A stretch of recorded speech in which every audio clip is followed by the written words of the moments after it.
women, with the amount of women out there that have psycho ex-boyfriends, the fact that all of these stupid corporations are just allowed to do the things that they're able to do is beyond me. And where my comedy act is right now is I'm trying to get regular people to stop yelling at each other and realize that it's a select few group of nerds. Yes, losers.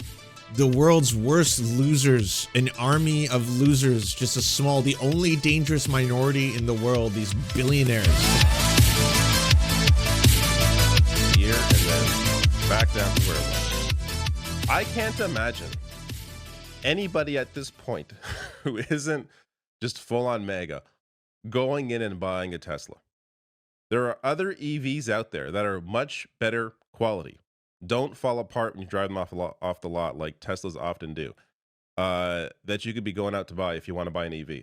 Why would you want to, at this point, I get if you already have one, it's unfortunate. I would be working to sell that. But good luck. Why would you at this point go out? Who the fuck is going to be buying a used ass Tesla? Hey, do you want a vehicle that apparently I had to sign an NDA to make sure I don't talk shit about, doesn't work in the winter, and also everyone draws swastikas on all the time? Yeah, do you want one of those? You might have some trouble charging it. A lot of the stations are getting burnt, yeah, by just fucking arsonists. That's the thing that's happening too.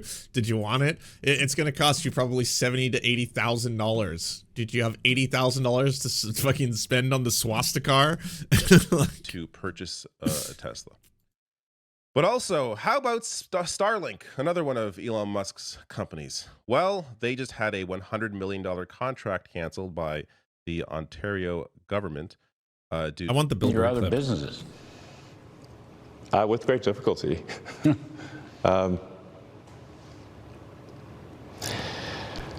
Yeah, I mean. But there's no turning back, you're saying? No turning back.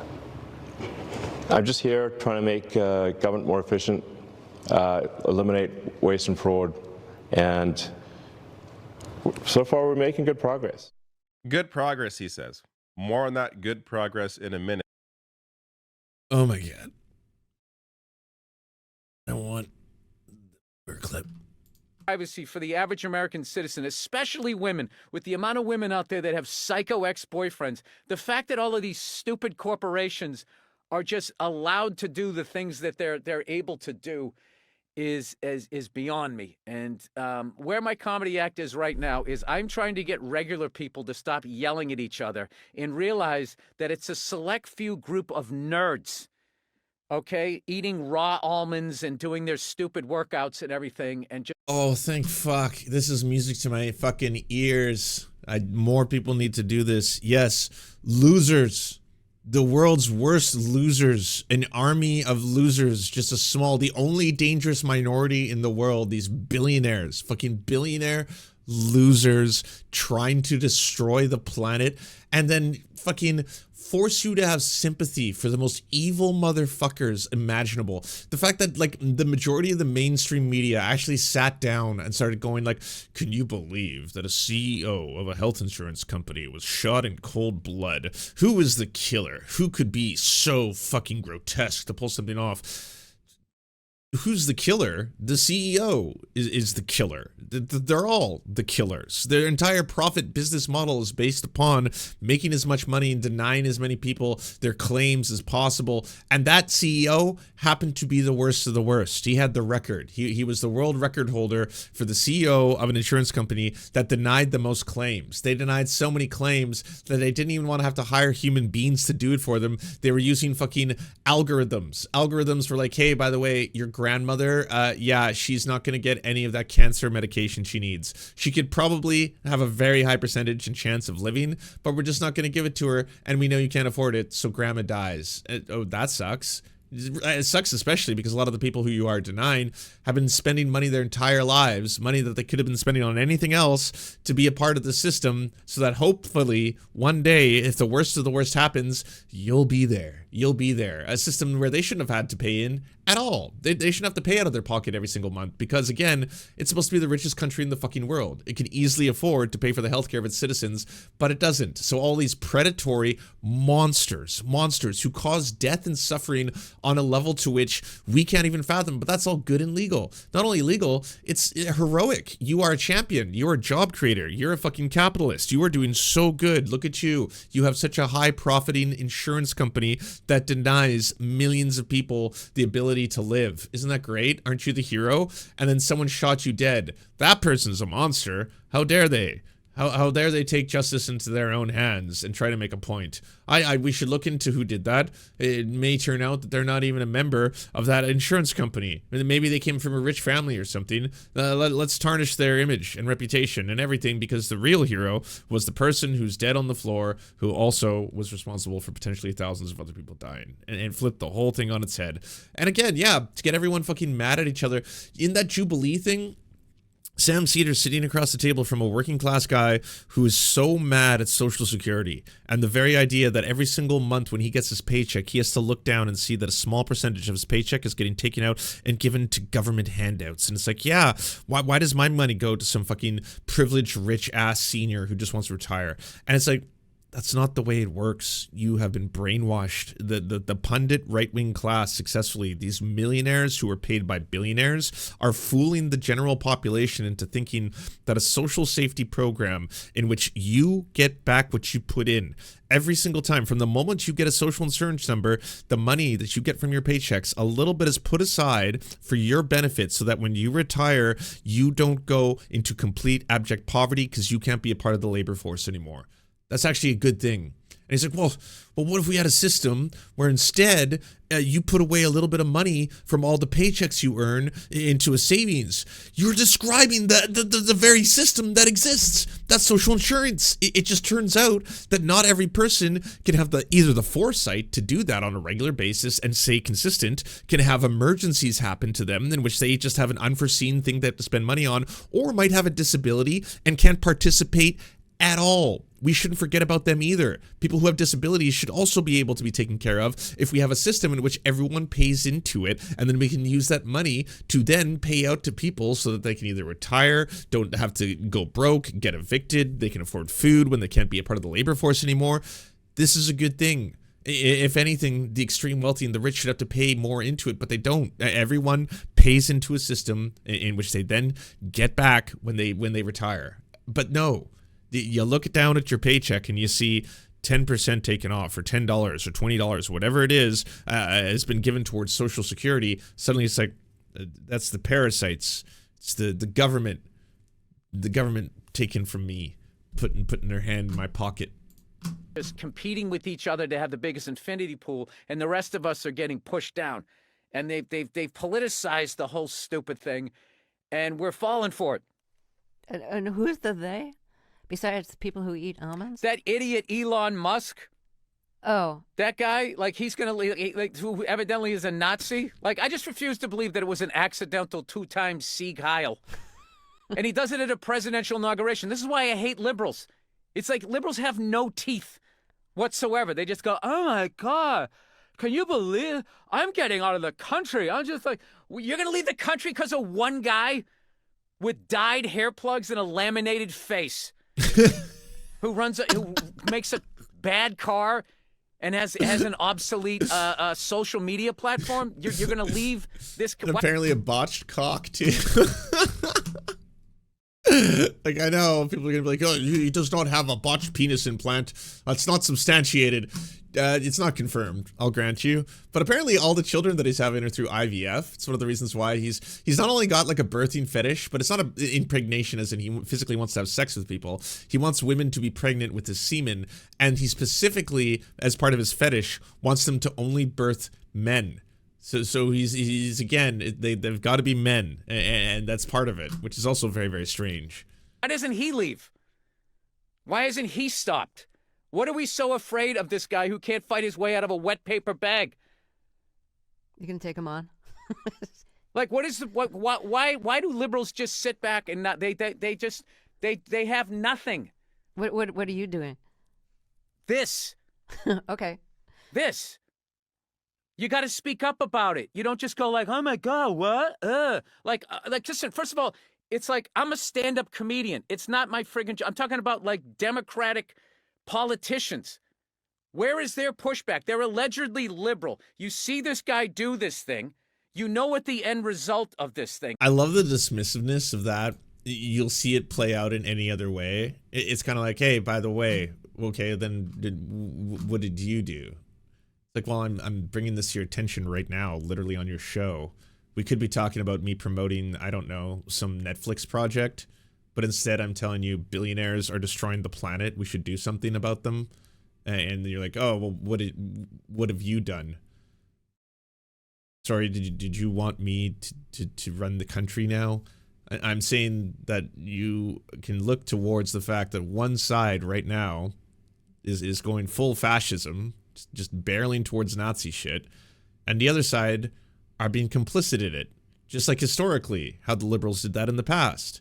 They're either not meeting the moment by not doing anything, they are completely inept, they don't realize the severity of what's going on. That's what it feels like a lot of the time. Just literally sitting there, hey, Hakeem Jeffries, what you gonna do?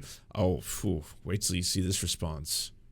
Yeah, we got a video coming out later. You have a video coming out? Yes. I filmed a video in an empty area on the highway where I use some tough language.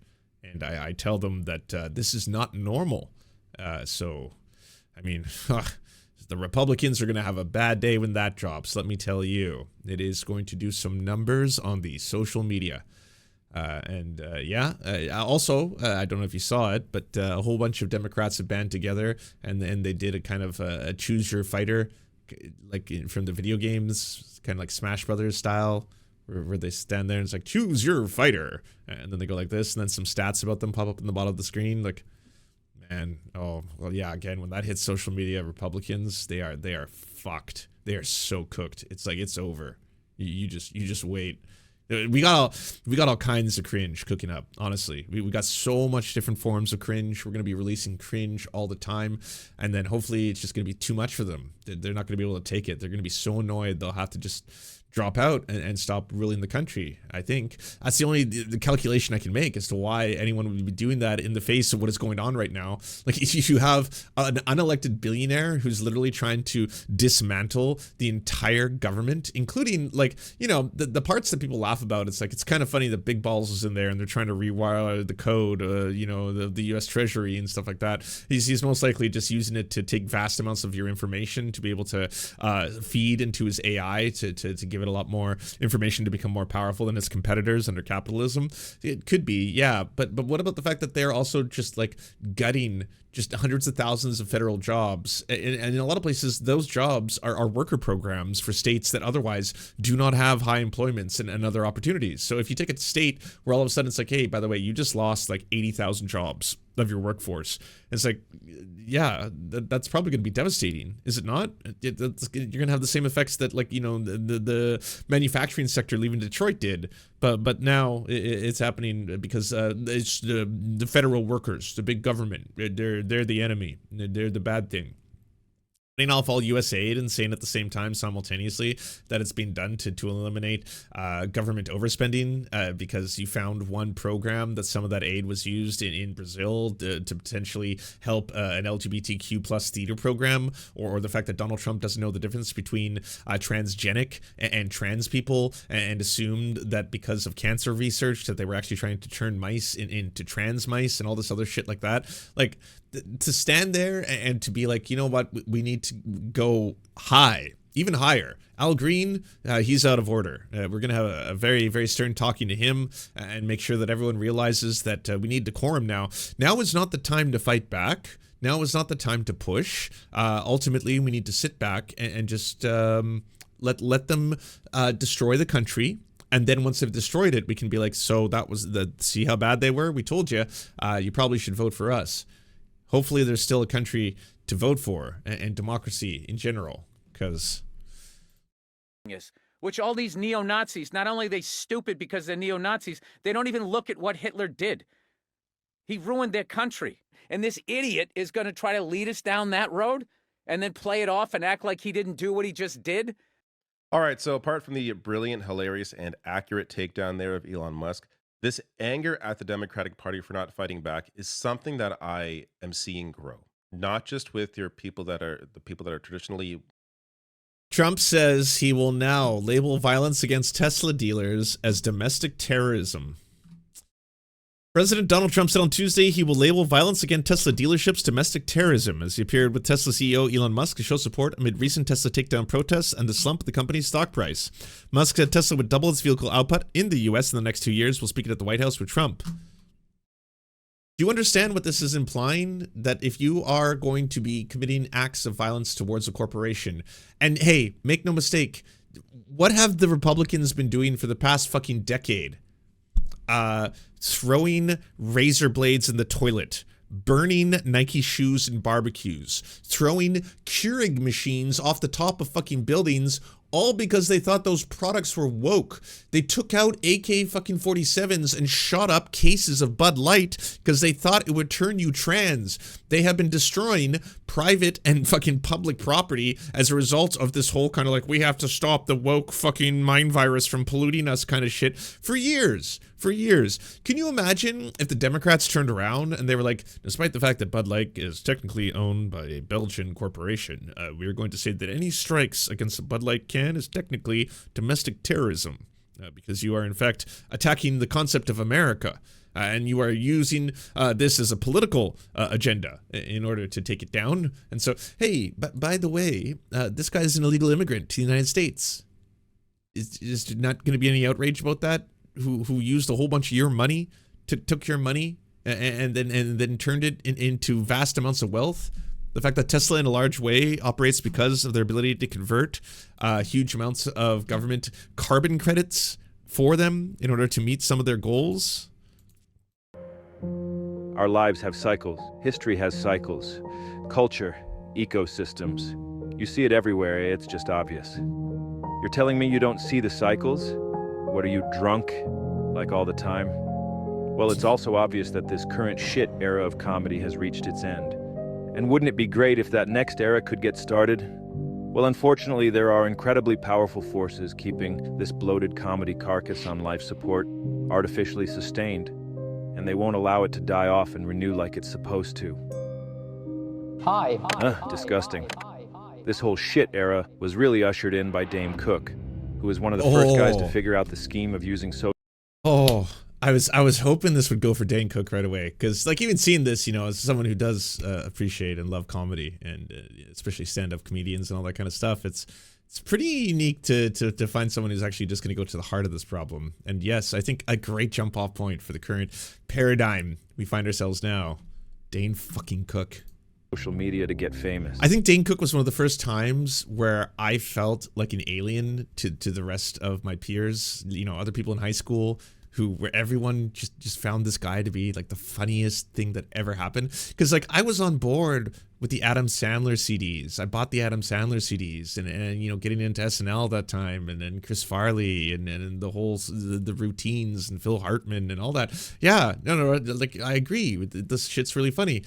And then Dane Cook, when Dane Cook took over and became like something completely different, like not just a stand-up comedian who does a couple shows or sells out a couple big theaters or something like that. We're talking stratosphere. We're talking stadiums. This guy is filling up stadiums full of people and is literally the biggest celebrity of any genre anywhere, just all at once. And it happens to be a stand-up comedian.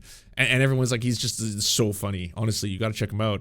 And then just never getting it. Just being like, he just kind of seems like a douchebag frat bro who can't find his roofies or something. That's what that's the vibe I get from him. He seems really shit. Like, what the hell? This new technology shifted reality, opening up a new branch of the multiverse in which talent and like being funny became secondary to how well you could market yourself online. Or maybe I'm wrong and he's actually brilliant, I don't know. Who can be sure? You ever wish you were a snake? Not me. Cool to travel around. You know, there was a few guys that I saw that were like no-brainers. Dane was one. Like the shit that he gets through, the level that guy was killing. Dude, he put the fear in God in guys that have been doing it for 20 years. We used to do Dick Doherty, rest his soul. his comedy clubs, and Dane would have the headliner like pacing in the back. Damn. He was killing that hard, and he would be like, I shouldn't have to follow that. There's no jokes here. It's like, well, listen to the crowd. There's something going on here. So instead of wasting their energy on writing good jokes, guys began focusing on how well they could promote themselves on the internet. And then people started making these new things called podcasts too. And given the potential payoff, the low cost and low effort required to do all this crap was irresistible. No, I like MySpace. Especially for these lazy comedian guys whose greatest motivation in life is the fear of ever having to get a real job. Fuck me. And that marked the official beginning of the comedy podcast shit entanglement era, in which we are currently festering. Congratulations. Of course, nobody struck gold bigger than this genius, Joe Rogan. There he is. Yeah, this guy never had an original idea in his life. He really doesn't know anything about anything, but he does know how to copy a guy who already did a thing. Trans women are women. How about most? You gotta leave room for crazy. Believe women, right? All of them? How about almost all? How about you believe like 88%, and that last 12% that's out of their minds? You know, I think that's a fair percentage, wouldn't you? You gotta leave room for crazy. That's what he does with stand-up, and that's what he did to start his podcast, which he stole the idea for from Tom Green. Hello, ladies and gentlemen, welcome to the show. It is 8:01. You're watching Tom Green Live. Roll the open. Oh, that's an old school shout out. Lance, he may have groomed his wife. Well, he married her, like you're talking about his new wife, right? So Dane Cook apparently married a 19 or an 18-year-old. Like he's literally skirting whatever the legal framework is, unless he's in one of the many states that allows for child marriage. But there's always these articles where it's like, after dating for like a year or 2 years, they finally decided to tie the knot. And then you're like,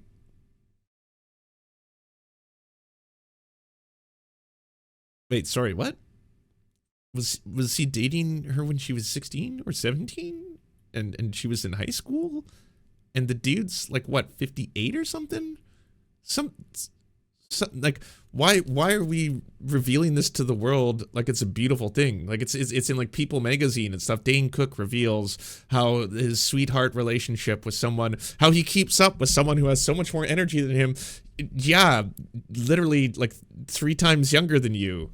I imagine, probably. So there's that. Yeah, adults can be groomed as well, Lance. She's not an adult. She was in high school at the time. Dane Cook marries 18-year-old. Where is he that? Dane Cook's Kelsey Taylor raises questions.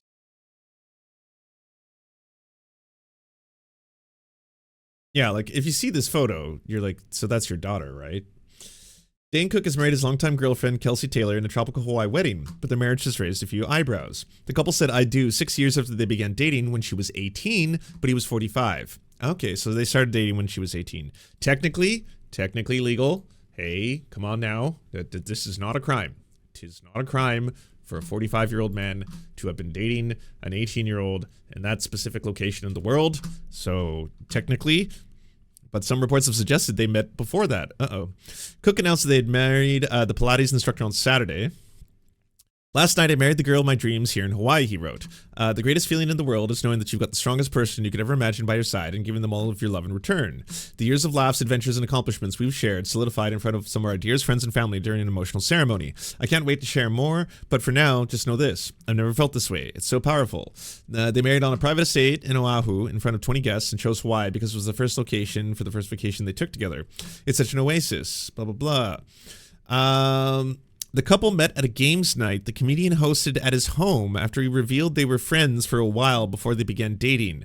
But there's been a controversy around the relationship from the outset, people saying Taylor was 17 when they met for the first time, but then turned 18. Their wedding has prompted people to focus on the age difference once again and has raised eyebrows about the relationship timeline. Found his high school sweetheart at 45. Heartwarming, one person wrote. Another person said she was 18, he was 45. Ugh, come on. Third asked, Dane Cook was 3 years older than his new bride when she was born. Let that marinate for a moment. Yeah, that one made it extremely gross. They dug into his Instagram to realize that he's hosted a number of games nights where they were attended by younger women. One person was actress Joy King, who was 16 when she attended one of the parties, the same one where Cook met his future wife. Emily Ellen Lind attended a party in 2017 when she was 14, and Bella Thorne when she was 20. They met at a games night in 2016. Like, all of this, so many red flags. So many. Why are you hosting games nights for high school teenagers when you're almost a 50-year-old man? What the fuck is going on, Grandpa? Then the 18-year-old actress Emily Robinson attended a games night party in April 2017. Another actress, Saxon Paige Shabino, seen in the group shots, is 16 years old, and individual snaps with Cook when she was 15 years old. Jesus.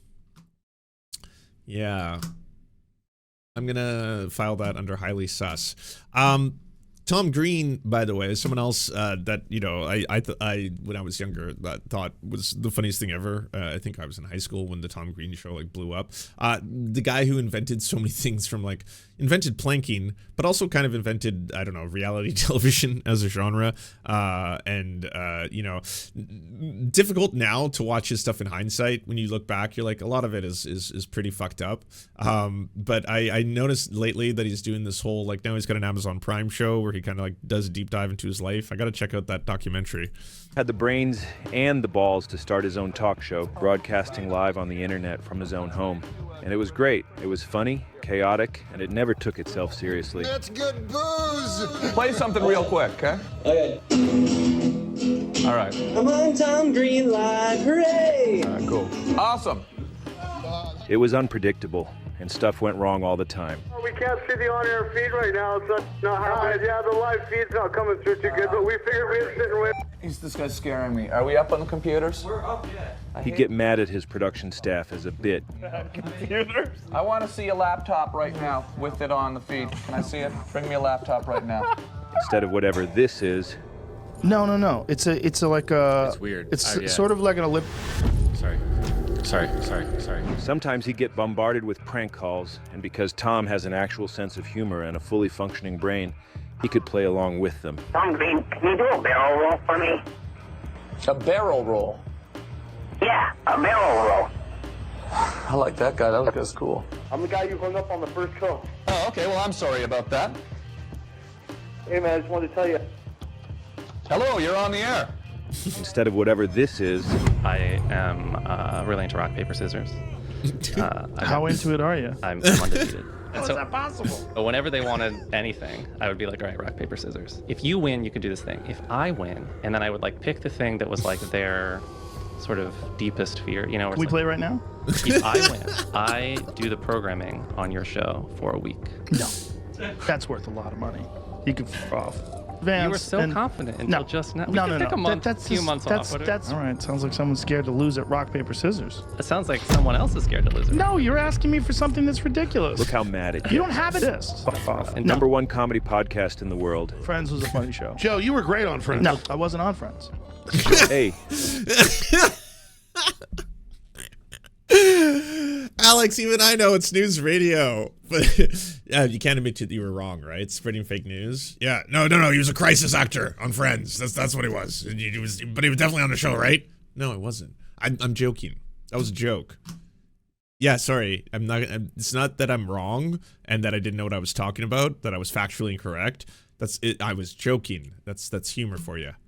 Stop joking. No. But is this wall going to be huge? Huge? It's a joke. It's such a fun podcast. Such a fun time. We need to beat Russia. Are you out of your fucking mind? Fun. Are you serious? Do you know how big that place is? Do you Too know how big. much military force is behind Putin? What are you talking about? What are you talking about? Like, what if he just decides to go nuclear? Oh, God, shut up. Oh, that's better. Oh, hell yeah. God, can you Exhibit imagine and that Tom parallel Green universe together? where Tom became the #1 podcast guy instead of Joe? Must be a fun place to be. That's where we're all supposed to be, if anything made any fucking sense in this stupid world. But it doesn't. And sadly, guys, we are all forced to live in this very shitty branch of the multiverse. Exiled from the group. This is the branch where Stu and Joe stole Tom Green's idea, made a much shittier version of it, and slowly took over mainstream media, comedy, and the U.S. government. As he continues to spread his wonderful mental herpes to all his listeners week after week. Made your daddy proud. I'm proud to be your friend. I'm proud of yours as well. Proud. I love you, Joe, man. I love you too, Thank you for brother. your time, bro. Oh yeah, thanks. Almost forgot to thank him today.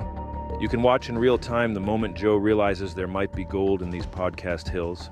Dude, I think this is awesome. Thank you, man. See, no, I mean, this is the craziest thing ever. It really is different, you know, than television. This is way better. He gets rock hard, praising its lack of corporate. I'm going to be honest, I've never seen this angle. I didn't even think for a second that Joe Rogan may have stolen the idea for his entire empire from Tom Green. I don't know. I mean, maybe Elephant Graveyard will get there. To people asking us who are watching right now, Elephant Graveyard seems to be the antidote to the entire, I don't know, generation of entertainers, if you want to call them that have taken over all of media. Like, every single person who basically has transformed the idea of comedy into griping consistently about how censored they are and turning that into a genre, while they have endless fucking Netflix specials and TV shows, and like every other day it's one of these assholes. Like, you know, Andrew Schultz will say that he's going to actually rape Kendrick Lamar. Like, he said that on his show, and then like a couple months later it's like, hey, by the way, he's coming out with a brand new Netflix show, and then he's like, oh, but I'm also being censored and all these people are trying to cancel me because of, like, I can't say anything anymore. Like, all of these people who are basically right-wingers, like the vast majority of them, they're right-wingers. They're super privileged, white, rich dudes, straight dudes who have all these shows and just gripe and complain all day about how they can't say anything they want on their own fucking programs. That's what, like, just eats me alive, is the fact that all day it's like you turn on one of these podcasts and it's like, hey, it's Shane Gillis and he's going to be talking for about an hour and a half about how you can't say anything anymore, and he's going to be bringing on another guest who's yet another fucking super famous rich celebrity to talk about how he can't say anything anymore, and he's going to do a crossover with his podcast where he talks about how he's not allowed to say anything anymore, and all of them have been canceled by the culture. And it's like, and then he's going to promote his new tour that he's doing. It's a global world tour selling out stadiums in every single country, and also promoting his new Netflix show that comes on right after his new Amazon Prime series, and talking about how you're not allowed to say anything and make jokes anymore because of feminism and woke, and how life is terrible. And that's just it all day, just complaining. And they're all so rich. They're all so fucking rich, like every one of them. Like Joe Rogan, hundreds of millions of dollars sitting there and then consistently being like, yeah, you can't make comedy the same way anymore, you know? You just can't even make Blazing Saddles anymore. You try to do that and you'll get canceled, you know? You can't say anything anymore. Oh, by the way, I've got this new Netflix special where I basically just make fun of minorities for about 2 hours and talk about how they're subhuman and how they don't deserve to live and don't deserve rights or healthcare. And it's coming out on Netflix, and it's super funny. You should go buy tickets to it. It's amazing. Interests and griping about how advertising and money ruin anything good about entertainment. It's not a corporate pressure. See, the thing that f***ed up television, Watch the lab, Mike. F***ed up entertainment in general Idiot. is money.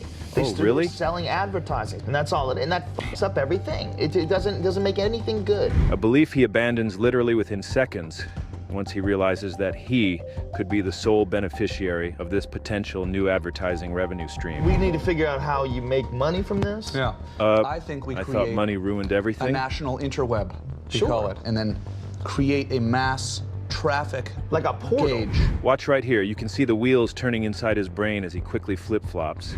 Like a portal into the advertising revenue stream.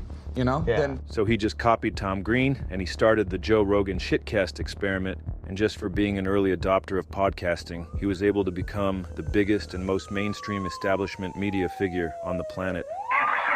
There he goes, stealing Joe. He's up. Yeah, this visionary genius is comedy's George Carmack. Who's George Carmack? Well, he's the guy who found that first piece of gold in the Yukon, which started the whole Klondike gold rush. There was nothing special about George Carmack. He was just some guy. He was just lucky enough to get a tip from this other guy, Robert Henderson, saying there might be some gold up there in the Yukon. So George just went up there and yeah, he found some. And after that, loads of guys swarmed up to the Klondike there and ruined the place as they all tried to copy what Carmack did. And just like Henderson tipped off Carmack, Tom Green tipped off Joe, giving Joe the idea to start a DIY podcast. And he did. And he struck gold and caused a stampede of comedians trying to copy his blueprint, turning everything to shit in the process. Like a plague of locusts. Shit locusts. And guys, please don't hold that against Tom, all right? There's no way he could have predicted the consequences of that tip. And Tom's a wonderful man. And actually, just like Joe Rogan, all his riches were never enough for George Carmack. He was always questing for more and more gold, never satisfied. He, like Joe, must have had some kind of dad-shaped hole in his soul that he tried to fill with money and fame, but it never really worked. What are you saying? George dropped dead at age 61 while working yet another new claim. I'm just saying. So Joe struck gold and, as we all know, became the godfather king of both comedy and podcasting, and helped to restore faith that we are still living in a meritocracy-based society. And we love him and we thank him each and every day of our lives. Along the way, Joe spawned a slew of copycat shows trying to coattails his success, to the point where every single comedian now has their own podcast, literally every single one. And so many of them were built on the same premise of, what goes on inside a comedian's twisted mind? What really happens backstage in that green room? The green room is amazing. No. I know it looks bad, and no. It doesn't. I can't believe it. Well, we all found out pretty quick that most of them are just sick, twisted perverts and dangerous, mentally ill narcissists, predators, abusers, all those kinds of guys, farting around in that stupid green room in one big depraved circle jerk. Lucky she paid 100. I had girls in my dick giving me coke from Chewy. You think I'm fucking kidding you? Yeah, you gotta suck my dick to get in the belly room. I'm making a call for you. That's the fucking gateway into coming to Hollywood. Everybody knows that. How many girls did you have do that? Oh, 20 of them. Yeah. She got to Hollywood, Bill, and she was beautiful. And when she left, she had dirty fucking, her nails were dirty. And then a year later, she wrote me a letter to the Comedy Store. You sucker, you broke me. I kept shooting sperm balls in a fucking bar. Wait, Joe Rogan has an episode of the early days of the Joe Rogan podcast where he's on there with the dude from The Sopranos, where they basically talk about how they're bragging about how many people they were like sex trafficking. That's a real part of history. Actually makes me want to start believing in the death penalty. Send him right to Sparky. Anyways, on it went, and they just kept making these podcasts. They just won't stop, pumping them out. And then a pandemic happened, and people were alone, and so desperate not to listen to the thoughts inside their own heads. So they put on these podcasts as mental screensavers and escape into the friendship simulation that these podcasts provide. And the numbers went up, and more guys made more and more podcasts, always trying to outcompete each other by making everything as fast, cheap, and low effort as possible. And then it's just a matter of reading ads for pills or nicotine mouthwash or whatever. Brain nourishing. Oh, it's not good. These lazy stand-up guys got into comedy because it was the easiest thing they could do to avoid getting a real job. But then podcasting came along, and suddenly they had an even easier way to make even more money. Podcast? And then pretty soon the podcast eclipsed the stand-up, and now all these so-called comedians are really just zero-effort podcasters selling shitty products again and again and again. We'll be back with the interview in 1 minute. First, we want to talk to you about the sponsors of today's episode, AG1. You should nuke England. We take AG1 to stay healthy. And you're looking... I don't know if y'all picked that up, but the volume was too low. Just slipped in there out of nowhere. Great there, bud. Jesus Christ. They really have become indistinguishable from those infomercials you used to see on TV late at night when you couldn't sleep, and you'd turn that thing on out of desperation just to maybe hear another voice. I love you. You have my life. You might even see an interesting product, who knows? Arthritis, depression. Those are podcasts now. iRestore, the clinically proven, game-changing hair growth device, iRestore. This show is brought to you by DraftKings. They're just places these fools can hawk supplements and get free advertising for their own branded crap. I love this. And they all follow that original blueprint from the godfather of podcasting, Joe Rogan. Mom brain is real. It is a real thing. You need some Alpha Brain. What is it? Can I take it? I'm breastfeeding. Alpha Brain is a nootropic that my company On It makes. And I'm not saying this because it's my company. Oh, okay. I'm actually a very anxious person. I have a friend who... That was wild. So I know that Joe Rogan has been selling like all just different kinds of supplements at different phases in his career, but like just to be sitting there across from someone and then it's like, oh yeah, totally, you should take my fucking brain medicine, and then it's like, is that gonna pass on to my child through my breast milk? I had not considered that. Yeah, I don't know if I want, child problems on me, so let me read bottle. His daughter was on ADHD medication, and she was getting off of it, and he started giving her Alpha Brain. Very cool. And he said it helped her tremendously. Respect for the daughter. Wow. He's become the new establishment, cutting deals with big pharma and backed by massive corporations like Spotify and the Big N. thing that fucks up entertainment in general is money. That's all it is. And that fucks up everything. It doesn't make anything good. So Joe was getting more and more popular. But with that success came a whole new level of public criticism that Joe was not prepared for and was too weak and frankly lazy to handle. See, one of the core problems with this Joe Rogan guy is the fact that he has that dad-shaped hole in his soul that we alluded to earlier. He grew up with this terrible guy for a dad. My big memory from my childhood is my mother coming home with hamburger meat and my father being upset that it was hamburger that she had brought home for dinner, and he beat the shit out of her. And then we left. And do you think that somehow or another that put that fight in you? Yeah, unquestionably, yeah. Like, I thought my dad was this great guy. You know, when you're a kid, your dad's your hero. Right. You know? And all of a sudden I realized when I was 5 years old, very clearly that my dad was a douchebag. And there's that feeling that you can't trust anybody. And after doing all that emotional damage, Joe's dad abandoned him. But he left him with a lifetime gift, a dark black hole inside his soul that he might not even be aware of, and if he is entirely incapable of fixing. Ag 2. And now I'm trying to think about who else stood on stage with a microphone trying to fill a hole, vying for attention and power. Oh yeah, this guy. Yeah, for this type of guy, stand-up comedy is a dream. They're sad little guys who seek power and external validation. It's classic Hitler stuff. And it's scary, psychotic stuff. Free speech. That's what we're fighting. That's all I'm fighting for. Fuck, it's Dave. When I'm on that stage, I'm there to dictate your emotions. Oh. Dictator at that point. He admits it. That's all we're fighting for is free speech. It's this weird power fantasy where, if they're lucky, they can find enough other dumb sad guys in an audience who will give them the laughter and applause they need so badly. Would you rather be happy and a lot of people not see your art? I wouldn't be happy. I wouldn't be happy. I can already answer that before you even finish that question. I couldn't be happy if people aren't absorbing art of mine. Sounds familiar. Why do you think that is? Because I'm addicted to it now. I'm addicted to that feeling of validation. Gratification, instant gratification, validation, all of it. And this shit era of comedy is all built around guys like this, whose entire scheme is simply pandering to the most easily entertained brain-dead audience imaginable to get that quick, self-soothing dopamine hit.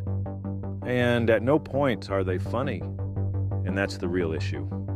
And they're just too lazy and stupid and driven by urges other than the pursuit of... Jeremy Piven. Wait, what's this? 1,000 years ago. What is this? I did a show called Entourage. Do you imagine if we tried to reboot that today in this climate? Yeah. We used to have billboards everywhere. Just those billboards today, 5 straight, white, focused men coming straight at Take me back. People will be like, is that a documentary about January 6th? Yeah.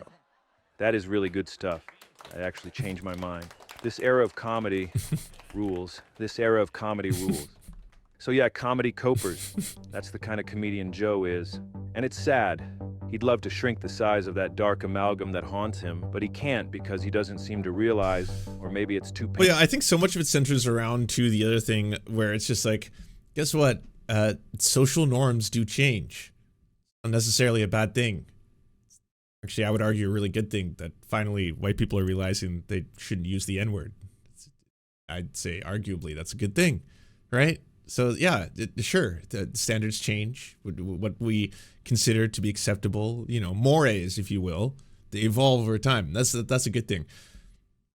But now we have an entire system set up where people can turn their difficulty of dealing with that, and it's mostly old white dudes, into a series. Like, it never used to be that every single old white dude who couldn't accept the fact that you're, say, I don't know, not allowed to own slaves anymore, they wouldn't have a podcast. You wouldn't be like, I'm going to sit down with my poker buddies and we're going to talk about how I can't get away with not paying people for their manual labor anymore and gripe about that, and how the wokes are basically destroying the industry and making it so much harder to you know, become a millionaire. It's just trickier now. Like that wasn't the case, but now it's like every single one of these. Again, the half-ass, talentless hacks gets to have their own podcast, their own Netflix special, and all they do is complain all day about how it sucks that they can't live in a world in which they get to have their own podcast and Netflix special, and just do that in circles. painful to think about that he's only chained to that swirling mass of negativity because of the emotional gravity of that dad hole. Address the trauma of that dad hole and the rest floats away into the void. But he can't, and he won't. And because of that, he's stuck with that black hole inside and the dark amalgam that surrounds it, which, in 2020, was about to grow to terrifying and unimaginable proportions. Hello, everybody. I have an announcement. The podcast is moving to Spotify. Thanks. Joe made a big boy business deal with the partly Chinese Communist Party-owned Spotify Corporation. And after that, he started getting in a lot more trouble for making up stuff on his show and like ruining society and things like that. And at first he had to keep apologizing when he got caught lying, which is crazy to think about now, but it was a different era back then. Historic fires are ripping through 3 western states. Hello, everybody. I need to make an apology and a retraction. I said something on the podcast about people getting arrested for lighting fires. I got duped. It's wrong. And I said it without looking into it. It's very irresponsible. And I'm sorry if I duped you as well. I know it feels very irresponsible. It would be awesome if you learned anything and then actually stopped doing this. That would be fucking cool. Instead of having Spotify give you a fucking, I'm sure, angry email and be like, hey, Joe, just to let you know, loving the new, series on our network's largest distributor of, music in the entire planet. You are the king of mainstream media. You are it. You are literally the global leader of mainstream media. The thing is, you don't have an editorial team, so sometimes we're gonna, I get it. Things will slip through the cracks. You just literally lied about how these fires started. When really, saying that they're the results of just a few isolated arsonists, rather than this entire process has been pretty exacerbated by demonstrable climate change. You don't have to go down that road if you think that's too woke or whatever, but maybe stop lying on the other end that literally it was arsonists and that's the only reason the fires exist at all.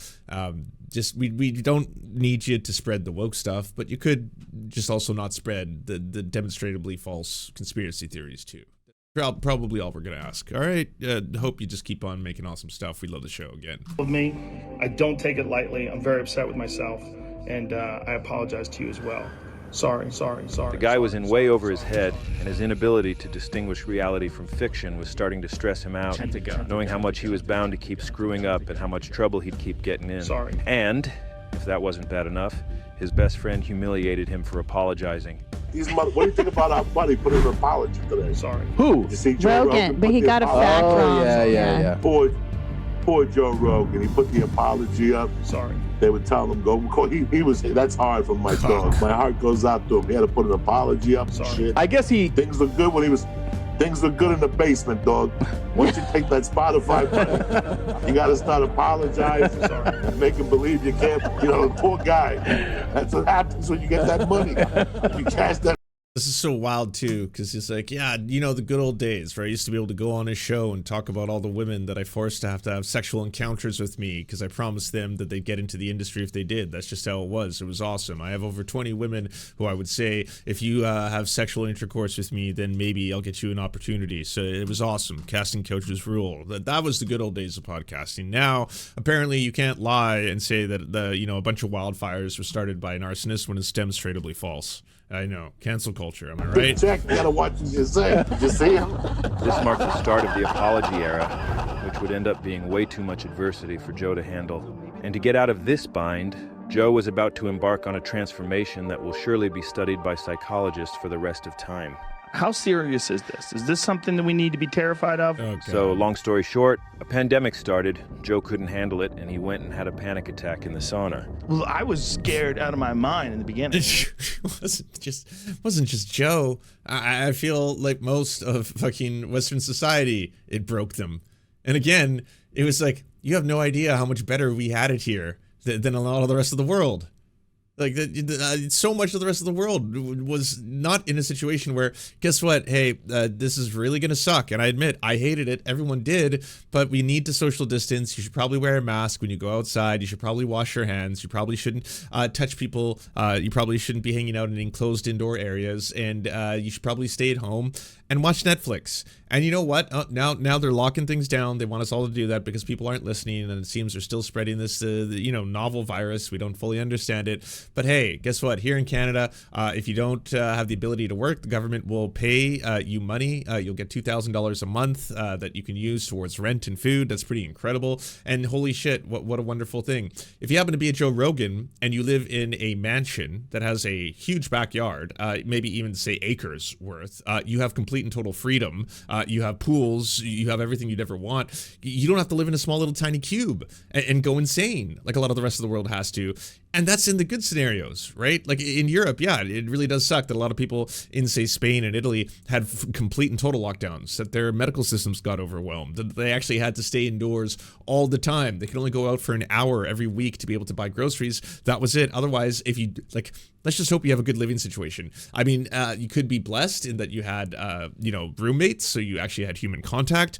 A lot of people didn't. A lot of people went stir crazy. A lot of people were just locked inside of their apartments 24/7. But even then, you had Netflix. You weren't like people in Gaza who were getting fucking bombed. But even then, that was all too much. All of it. It was like, this is why we found out how the government actually works, that they want to control us, that this whole part and thing is part of a scheme. In order for this to make sense, I'm going to have to develop an entire scenario where this was a man-made virus created in China because the Chinese wanted to control us because they hate us, and then they released the virus, and then the virus permeated, and then that gave the New World Order, Davos, and George Soros the ability to then do these lockdowns to try and manipulate us and find out how much they can control the population, until they combined their powers with the pharmaceutical industry that then used their development of this new chemical that they could put into our bodies to effectively change our DNA. And that's why the whole thing from the top on down seems to be a clown world, and I need to expose the truth. And it's like, this sucks. Again, like this is how bad we did in, I would argue, a comfortable version of a pandemic, compared to other generations or even other countries that had to go through this. The West, Canada, and the US, it was not as bad as it used to be for, say, like the flu, the plague, stuff where we didn't even understand how it was working. Like, in this case, it's like, hey, by the way, can you please socially distance, wear a mask, wash your hands, and stay at home until, again, we know more about this, and then we don't overwhelm our medical system. If we don't overwhelm our medical system, we'll be able to continue as a society once we figure this out. But no, that literally created a schism where now half of society doesn't believe anything. They have to 100% live in their own virtual fantasy world, and they think literally the biggest enemy of the general public is the government, who are trying to control them in conjunction with, like, some evil, shady organizations that manipulate us all, and they will not listen to any rhyme or reason. That, like, it has permanently broken them. And now it's like, yeah, I mean, wow. Imagine if we actually had to do like some real serious measures, like, if it was like, hey, as part of the war effort that we're going through, we're gonna have rations. You're gonna have to only eat select amounts of things at a certain time. You get ration kits, and you're gonna have to now work as part of the we have to build and develop our military as part of the war, like that kind of shit. Oh my god. But everybody's shutting down in the beginning, and people are stockpiling food. I was worried about people I knew getting really sick and dying. And then I was convinced that I had it. At one point in time, I was like, God, I do feel like I'm breathing heavy. I felt like my breath is coming short. I did. I had like psychosomatic issues thinking about it. Guy had a panic attack sitting on fucking 12 elk. You had a fucking panic attack in the sauna. And then you felt bad about yourself, and then you attack people with masks. That's how it works. And that's how the hatred starts. And that really was when the hatred was on. That was Bill being very kind. He could have been ruthless in that moment. Like, I would have been ruthless. Granted, I'll never be invited. I'm not famous enough and not popular enough. And that's fine. I've made peace with that. But just genuinely, you poor fucking multimillionaire. living in your mansion. Oh, I was having panic attacks in my third sauna of the house. The other two were too far away, so I went to the nearest sauna in my mansion, and then I got really worried that apparently I was going to get locked down in my 27 acres that I own in the fucking Palisades, and then, you know, so rich and famous that I am.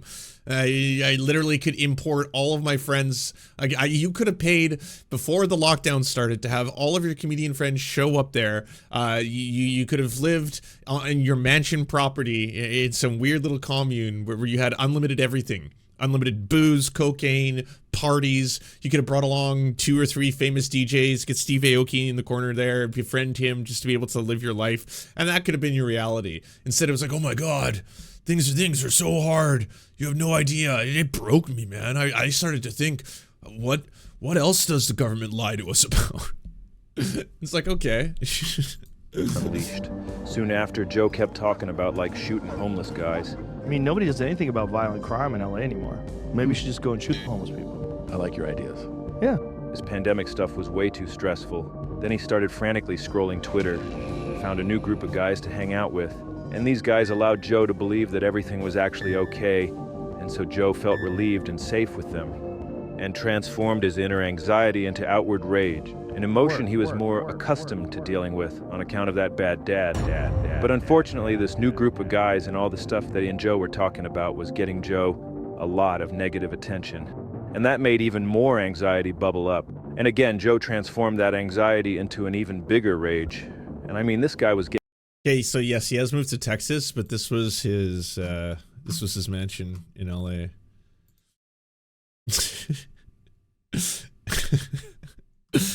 I was having a panic attack, bro. Like, you don't know what it was like. I felt boxed in. You know, I got claustrophobic and shit. You know, I'm in my LA house. It only has one pool. Look at this. Oh, life was so hard, so hard. Do you know what it was like to be boxed in here? Look how I had to suffer. Your broom closet was larger than most people's apartments. Like, what the hell? Pissed. Well, breaking news this evening, Joe Rogan, an extremely popular podcaster, announced on social media today that he has COVID. Shit. Anyone got a lighter? He mentioned ivermectin is something more often used to deworm horses. I can afford people medicine. Personality is just immune to bullshit. He's got it all. When bullshit hits me, I go, oh, I know what this is. I grew up without a dad. Daddy. I don't trust people. And the people that haven't experienced that, I can understand why they formed the conclusions that they did. Because I could have been them. I 100% could have been them. Well, thank God Joe's mommy bought hamburger that fateful night. Or Joe could have ended up a guy with the biggest mainstream media platform on earth, being easily used and exploited by weird billionaires and grifters, and allowing it to happen because he's just so desperate for love and validation on account of that dad hole. It's crazy to think there's a multiverse thing out there where a #1 comedy podcast doesn't have guests like some comic book villain evil rich guy, all these nutjob billionaire dweebs, and like, I don't know, a guy literally from the CIA that's on like once a month for some reason, and also like the I'm just so happy someone finally called it for what it is. Like, you keep hearing about how Joe Rogan, like, hey, that Joe Rogan, he's not the mainstream media. He tells it like it is, all right? He calls out the elites. What are you talking about? He is literally the mainstream media. He's the #1 podcast on the biggest podcast network, the biggest music network globally, internationally. He's got millions and millions of viewers. He gets more listeners than legacy media used to get. He's unfiltered. He's uncensored. He doesn't have anyone telling him, that's not factually correct, Joe. You can't say that, Joe. Not to mention, he's got a rotating carousel of billionaires, the world's richest humans who now control the planet. Elon Musk and Peter Thiel come on there, and fucking Mark Zuckerberg to talk about how, oh, masculinity isn't actually in the workplace workplace anymore. We need to make things more masculine, and that's why I have a company that is majority men. Yeah, but it's not masculine enough. We need more. I think more men in the workplace. Otherwise, we will not be truly masculine until I get rid of the tampons, because I'm very secure with who I am in my masculinity. I'm a masculine man, secure in my masculinity, which is why we need to get rid of the tampons inside of the women's bathrooms and the men's bathrooms. Tampons are gross because it reminds me of the periods. I don't know if you saw that interview. Joe Rogan straight up like, that's so cool, bro, that you're like, you know, into like man shit. And Mark Zuckerberg's like, yeah, I love to hunt, and I'm big in hunting now, and I think that like anyone can use a gun, right? But like I think like a real hunter, like a manly hunter, he would use a bow. A real man would use. It's like, so true. Like men use bows because they need to like get in close for the kill. Make that shit personal, bro. What's your brand? Sorry? Brand. What's your bow brand? Oh, shit. I didn't think you'd actually ask that question. Fuck me. Drawing a blank. Drawing a blank right now. Oh, it's gonna be embarrassing. We're live. Oh shit. I can't remember the exact brand. I'm pretty sure it's probably one of the notable ones. One of the ones that, you know, really good hunters would use. Oh, you gotta know the brand, bro. Hey, bro. Why don't you just like look it up? You can look it up, right? Because you use a real bow, bro. So I just want to know because I want to bro out with you right now. We're having a bro moment. Don't you have a broner? I'm like half there, bro. What's your bow?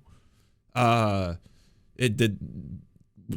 deadliest, whatever the deadliest one is. Deadly is that a thing? Deadlier, deadly. A good one, a aggressive one, a manly one. Whatever the manliest one. Man broner. I think it's man broner. I think man broner 5000, something like that. Really good brand. Yeah, you maybe not have heard of it. I think it's only available in certain Eastern European countries or something. But yeah, it's cool. Our government, basically? Could any of these people have tried to influence the way he thinks? Nah, man, he grew up without a dad, so you don't even have to take that Elephant question Graveyard's into about to bring it up. And see? say so. Fuck. Hey, great minds. I'm loving this Elephant Graveyard guy. I think it's the 3rd or 4th video I've seen by him that has just been like, you know what he has that no one else does? The best use of B-roll in the game. I'd say without equal. I've yet to see another video essayist, someone who like, you know, just speaks to me because he actually has deep appreciation for comedy as an art form, but also is just so disgusted at what it's become. How it's just mostly a bunch of white dudes complaining all day about how they can't say anything when they have their own shows, Netflix specials. So he's good at that, but also he takes B-roll so seriously. Like he takes the B-roll that normally would be the most boring possible fucking stock video footage, and then the contextualization of it. He does that in the form, like it's an art form. I've yet to see someone do it that well. So shout out to Elephant Graveyard, and he's the guy who made this video. Sorry. Like, would it kill you to just apologize for no reason? Anyway, yeah, the manipulation of Joe. I thank the Lord each day of my life that didn't happen. Right, Duncan? Remember you warned Joe about that happening? Thank you so much for saving our dad. I mean, Joe. Thank God he's got friends that still tell him the truth and don't tell him part of the truth and then walk it back a little bit out of fear of disrupting his delusions, stressing him out, and then being cut out of his inner circle. That would be spineless and, you know, would make it obvious that all your peace and love and honesty stuff was just a load of crap all along. If you're not careful, folks from deep, dark wells of perspective are gonna infiltrate your shit. Listen to me. All those people that are organized, they come hang out with us. Give me a hug. You don't want to give them a hug? Relax. Why? Just relax. All those people are just people, man. Like a white supremacist? They're lost. Yeah, but you have to watch out because people are gonna like try to exploit you. That's the main thing, is like people recognizing what you are.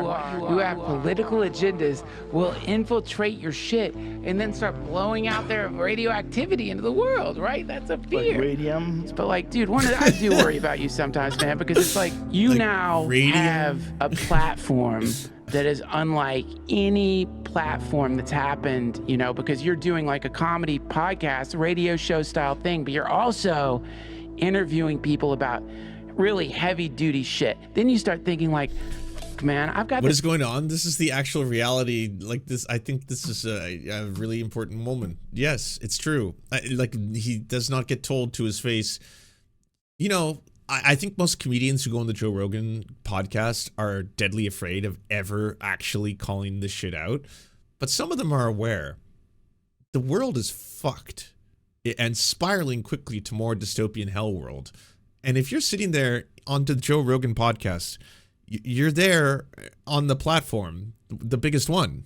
And so you could actually speak truth to power and warn people.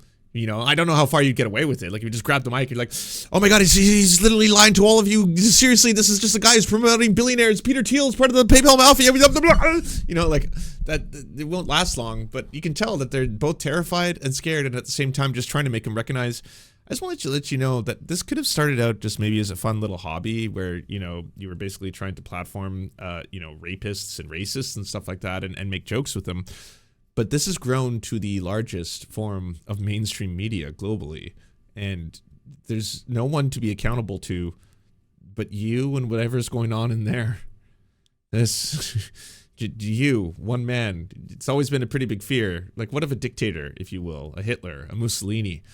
What if they had a total control over the media and were beholden to no one?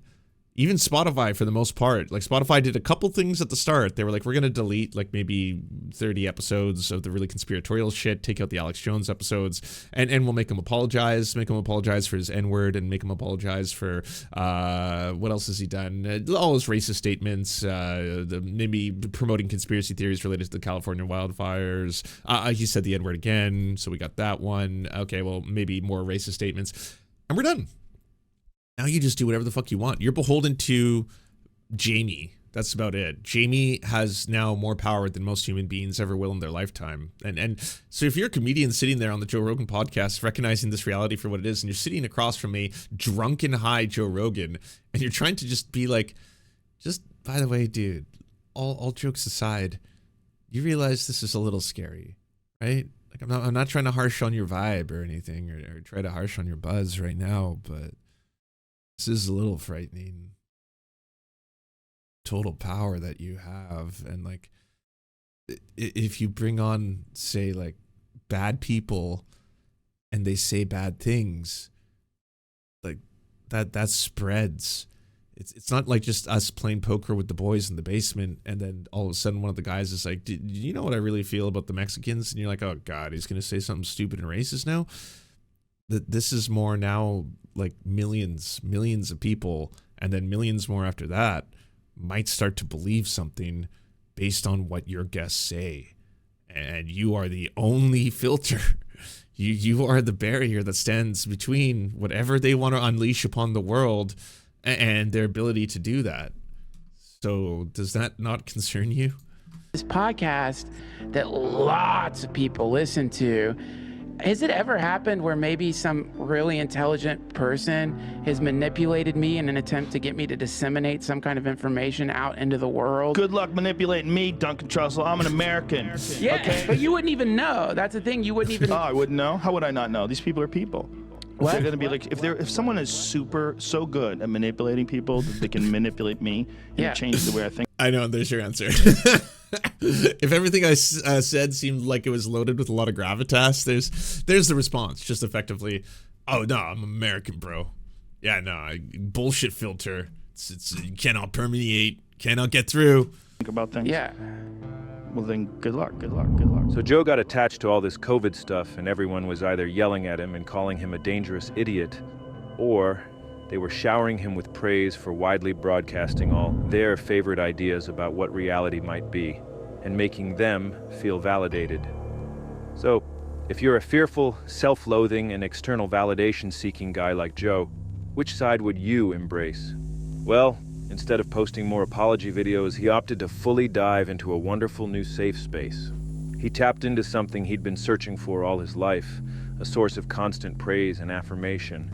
And the guys doing all the praising were happy to have found a powerful ally in the new mainstream media. And as if that wasn't enough, Joe also found an endless parade of charlatans willing to juice his rod like he's some kind of god king for access to his wonderful platform and a chance to milk him for their own fame and fortune. I want to give you the gifts I got you, bro. Got 5 of them. Okay, the letter to the right. Oh my the Warren God. Commission. Then you got the autograph of Lee Harvey Oswald, and you got the autograph of John McCain. Wow. 5th place golf tournament prize. So I hope you like It's wonderful. I'm convinced this is the one that I think you're gonna like a lot. So this one was work, bro. Hope you like it. Okay. This is with the what do you call it when you're doing Whoa. Yeah, it's called a BPSRJ. Blatant public sycophantic raw juicing. And Joe just laps it all up, swallowing the praise and plugging it into that hole his bad dad left in his soul. You're a very important guy. Here we go. Everybody loves you. Finish him I off. got a lot of respect for you. Talk to me, There's baby. A level of admiration for you. Don't stop. There's true love. Yeah, I did not know this happened. Jesus Christ. Jesus Christ. I hope they uploaded this to Pornhub. Up for you. Harder. There's true protection for you. Too You hard. don't need any protection when it comes into a street fight. Perfect. You know how to fight and take care of yourself. Feels my good. My weapon is words. And by the way, my book is coming out in December. Yeah, there it is. I just gotta say, you're so powerful, you're so big, you're so strong, you're so muscly, and honestly, that's why you're such an alpha. And like anyone who tried to fight you, you would win. You're the best fighter of all time. You're also the funniest human being. You're the best comedian. You're a broadcaster, the best podcaster. You're the best human. And oh, by the way, I've got a book coming out. Can I talk about that? Can I just that little teeny baby plug, please? Please be benevolent. Be benevolent, God, man. And these raw juicings just felt so good, and they relieved Joe of the anxiety he was feeling from all that criticism he was getting. And on top of that, all those instances of Joe transforming his fear into rage compounded on each other, and through neuronic muscle memory, his brain began to default to the fear-rage switch innately. And whether Joe meant to do this or not, I don't know, no free will, he actually became a whole new guy. I've never voted right-wing in my life. I'm very pro-choice. I'm very women's rights, civil rights, gay rights, trans rights. I'm even universal health care. See this thing that Trump's doing with children that were born in other countries and then brought over here as children, and then they're talking about deporting them. That drives me crazy. Yeah, the hard right version of that is despicable. January 6th thing is important. And one of the reasons why I think it's important because it highlights the reasons why a guy like Donald Trump is so dangerous. Joe Rogan endorsing Donald Trump. Joe Rogan just endorsed me. Is that good? Thank you, Joe. Here we go. Becoming a new guy is a very effective way of slipping out of the shackles of judgment anxiety. Simply identify a crowd that you want to belong with, and then reconfigure your entire personality in order to fit in with that group. It's like, you remember when Madonna had a fake English accent and everybody's like, bitch, you're from Brooklyn or wherever the fuck you're from. You are not from England. Like, you can't do that. They were like Yes, they all jumped in the back of a U-Haul truck together. There has never been a thing that I've ever seen where almost immediately I was like, those are feds. A thing that I've ever seen. A thing that I've ever seen. A thing that I've ever seen. A thing. I mean, look, some people are barely holding on to reality. You're right. Barely. You're right. All they need is one fucking smack, one... If you adopt all their beliefs and then convince yourself that they're the only group whose opinion matters, then you never have to worry about being judged and criticized ever again. What a relief. This rap guy, Machine Gun Boy, he too became a new guy recently by employing the new body, new guy technique himself. I'm not gonna lie, the levels of brilliance are just like, getting the stratospheric. I did not see pulling Machine Gun Kelly into this discussion at all. Who rebranded himself from very shitty ass white rapper into very mediocre punk artist. But please educate me. Body, I literally am in a new body. Like, I covered everything on my arms and my body. I left windows to it, but just like there's windows to my old work, but I'm a new person, so the evolution is like... And now country? Jesus. led me from a caterpillar to a butterfly now. Hold on, that was kind of deep. But you look like a worm. Wait. How does that work? Transition into a new guy is very difficult, and it takes many years to become fully immersed in the self-delusion. But upon reaching the maximal delusion saturation point, your simulated self becomes more real than your original classical self. And the transition into a new guy is completed. And after years of waffling on the fence As we enter the year 2025, Joe's transition into this new guy appears to finally be complete. Oh God. Well done. You gotta remember, like they were probably messed up. The reason they're doing what they're doing is because something happened to them earlier on. There was an aggressive, teacher, uncle, somebody that just maybe a dad. A dad was drunk. Yep. There's stuff that pushes them in that direction to be expressive, controlling, and wanting to be acknowledged and do it exactly my way because I was powerless as a child. And when you said I beat up kids, I beat up other women. Joe Harrison was, when you farted in your house, they knew next door. How could I get away with that? Yeah, for sure, right? And then that's the thing you see with actors too, and they finally get some success, and then finally you're the man. Like, oh, look, it's Mike. Your bagel's ready, Mike, and your trailer's ready. And then Mike is, get me a fucking coffee. Like, oh, Mike, anything for you. And people act in this disproportionate, very insane way. You know what I'm suffering? Jamie, this coffee sucks. Water. I don't know what happened, but you made it like almost, it's literally like almost like water. Can we get some more? Jamie. We're going to talk about this. This is the worst coffee I've ever had. The exponential here, by the way, is, OpenAI or whoever makes the next model. Jamie, this is still super watered down. I just have to let it, I did. I just put the water in. I'm telling you, dog. There's a ton of coffee. Get me a coffee. Set of stable materials. Coffee's terrible. I'll just tell you right now, Jamie, this is terrible for coffee, though. You like this fucking terrible. Hell. Cold one. Oh, he looks like it's terrible. Sorry. And it really makes you wonder, how many times has Joe done this? How many new guys has he transformed into over the years in order to avoid actually facing the dad hole head on? And who is the real Joe Rogan underneath all of those guys? And do the old guys still exist somewhere? Or do they float away to die in some astral plane? Oh, or maybe one of those other branches of the multiverse. I don't know, but it's all very friggin' cerebral. So just a quick recap. We're exploring how did comedy get so shit? And surely you know the end of this shit cycle is coming any day now. You're all aware of the ever-growing industry of guys pointing out how shit the ship era is. People are catching on, guys. Don't wait for the rest of the rats to start jumping off the Rogan shit ship. Be that rat yourself and fucking jump already. It's time to leave Daddy's house. I mean, would you rather be at the forefront of the great post-Rogan comedy rebuild? Or would you prefer to face a jury of your peers at Comedy Nuremberg? Sorry. Anyway, so King Joe became a new guy. It's fucking insane, but he did it. He's the mainstream king. And this new guy he's become has allowed him to make a massive power grab within the US government, cementing his position within the establishment. He's the comedy czar, and I honestly can't even tell if he's aware of the fact that he's become the unofficial podcast of the US government. He's got a direct line to the president. Well, we definitely hate it in Canada right now. Oh, yes. The hockey game, kick Canada's ass. Sorry, Canada. In Canada. Excuse me? It's not good, because that's their fucking sport. Oh, really, dude?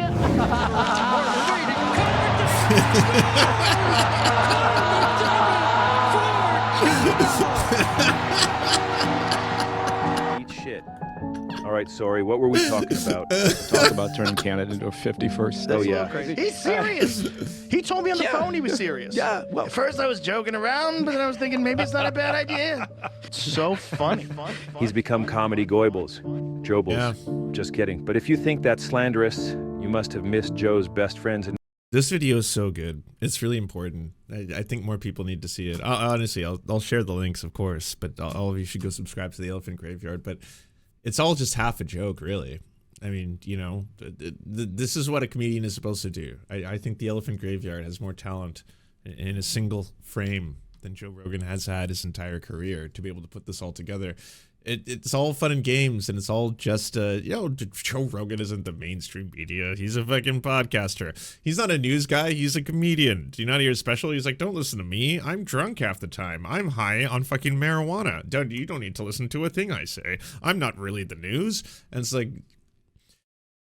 just keep on saying that until you literally have one of the biggest fucking media platforms in the world globally, and you are literally sitting just like at the president's inauguration, and you are pushing the agenda of the far right government of the United States right now on a regular basis to a lot of impressionable listeners.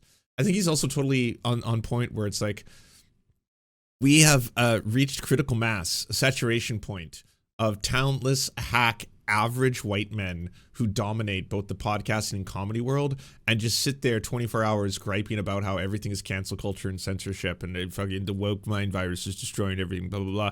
You know who's going to start blowing up and just exploding? Anyone who goes on one of those shows and is just like, all of you are fucking frauds, honestly, and then just rips them up, boom. Massive. You will go into the stratosphere. Your opportunity is sitting there every single day because they record these podcasts 5 or 6 times a day. You have the shot any day you want. Sit down and actually speak truth to power. Talk to fucking the fact that not a single one of them calls out any of the same billionaires. They love nebulous terms. They love fucking, yeah, the elites. The elites really get you down in the government.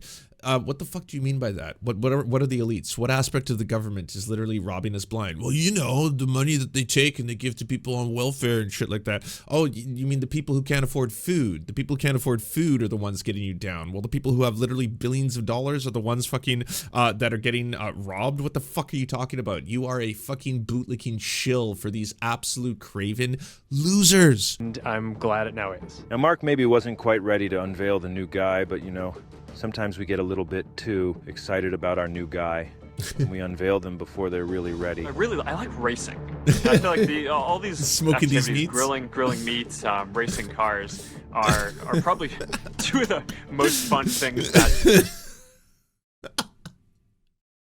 I still love this video. I just think it's one of the greatest pieces of internet history. Just to go there on your own platform on this really shitty ass webcam live stream on Facebook Live and try pretending that you're just a dude, you know? Like, I love that you can just tell he had the confidence to not have sat down for months with some kind of coach who could sit there and teach him how to, like, all right, so like when men speak to each other in a setting after they've had a couple beers, they don't act in the way that you are acting right now. So we should probably, have you heard of temperance? We should bring down the level of enthusiasm for things that people will be very transparently able to see you do not do or enjoy. Like, they will be able to see that this is the first time you've used either of the devices behind you and that you've never in your life seen a car race. So if you're going to talk about those, I mean, we would recommend maybe trying and learning how to smoke meats first and then enjoying the process and eating the smoked meats and everything that goes into it. And then maybe attending a handful of these car races that you really want to say that you're a big fan of. Otherwise, when you get up there, you'll be way too excited and you'll just say the word smoking these meats 6 or 7 times. That's what people are going to get into their brains. But no, billions be damned, coaching be damned. He got in there. He got in there and he did it. That you can do. Oh yeah, hunting too. Yeah, same kind of thing. You've done a lot of that as well. Yeah, well, my favorite is bow and arrow. Nice. Joe's already I'm glad he dubious. got this. He's worried that Mark is going to bungle the new guy unveiling here and undo all the hard work Joe's put into normalizing new guy transitioning. But at the same time, Joe the gatekeeper can't help but become activated to defend the holy hobby of hunting. I mean, that's, I think, like the most, that feels like the most kind of sporting. What kind of bow do you have? Gosh. Whoopsie. Do you know the company that makes it? Not off the top of my head. Oh, that's bad. Yeah, no, this is embarrassing. Yeah. This is embarrassing. Joe was enthused to see someone else try and follow his path. I saw your neck. I'm like, his neck's bigger. Your neck is bigger. Good. Are you using iron neck? Sorry, I got to cut it off before he goes into infomercial mode again. So Mark got Joe's support for his new guy, but Mr. Schaub, yeah, he wasn't buying it. Brendan saw right through Mark's new guy transition and refused to recognize it. You had Zuckerberg on, and he goes, I hunt. Oh, no. I went like this, yes. Joe's not having it and jumps in to defend Mark and his new guy. Do you? No, what kind of bow do you use? I think he did. He just forgot his bow. Oh, he forgot the name of his bow. Zuckerberg 2.0, and I love it. And of course, I had not seen the follow-up to the follow-up. I love the idea of putting Joe as a gatekeeper in all this, you know, just being like, look, fuck, I know I gotta pretend to man out with you, right? Like, bro out and shit, you know, we can start thumping our chests just like in the movie, you know, you seen the movie with the Wolf of Wall Street, that shit. So I want to do that with you right now. But yeah, you very clearly have never hunted a day in your life, let alone even seen a bow. Fuck, that's tough. This is tough. I don't know where I stand on this one. Yeah, God. Ryan defends the new... Oh, yeah.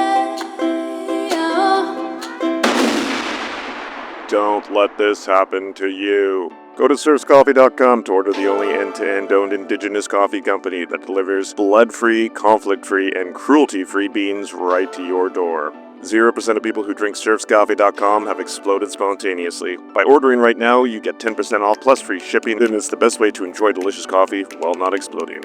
That's serfscoffee.com, serfscoffee.com.